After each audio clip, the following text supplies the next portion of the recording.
to talk about conversion thinking as business strategy. I know that you've built a maturity model and actually wrote a book on this. So I have the insider's notes here. I know there are four pillars to understanding conversion thinking. Can you walk us through what these pillars are and maybe give us a couple of examples for each so that we can, put the picture together for the whole audience? Yeah, I think the four pillars are having that experimentation, thinking about experimentation the right way, being willing to be driven by the data, having the organization focus on customers, customer centricity, but also having them focus on the business strategy. So those are kind of the four things that I see in this conversion thinking. So if you'd like, would you like me to elaborate on each pillar as we go, or do you Yeah, have yeah. questions about? Yeah.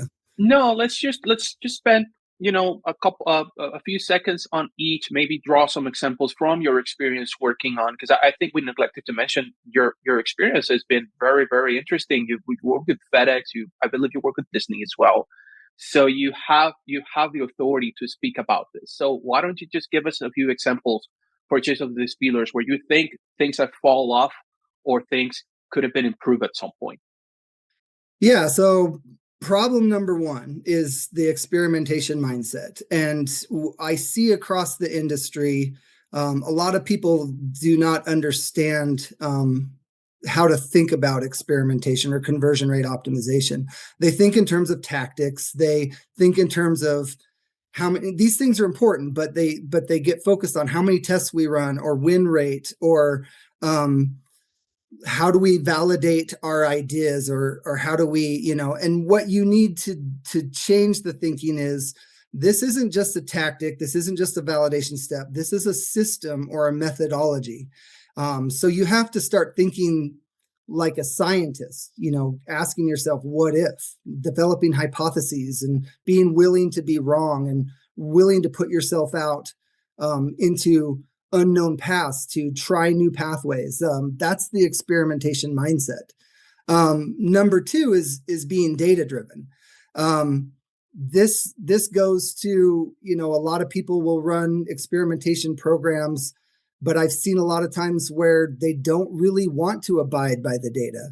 The data will come back and tell them something that changes their way of thinking, and they don't accept it. So don't run a test unless you're going to abide by it. But you see that a lot. Are you data driven? Can you remove your emotions? The third thing is being customer centric. And I'm summarizing these, we can go deeper on them, but being customer centric. It's about understanding people. It's about understanding your customers' pains, needs, and wants, and how you design experiences around those. And not only how you design experience around those, but how do you challenge your assumptions around those things and really try new things to understand your customers better. And then all of this doesn't matter if you don't relate it to the business strategy. And that's where conversion thinking as a business strategy is important, because once you instill it across the org and it becomes a part of your business strategy, it's not just a tactic or a step anymore. It is now a force multiplier. It is now a way for your business to adapt, overcome, learn, and progress in ways that you didn't think were possible.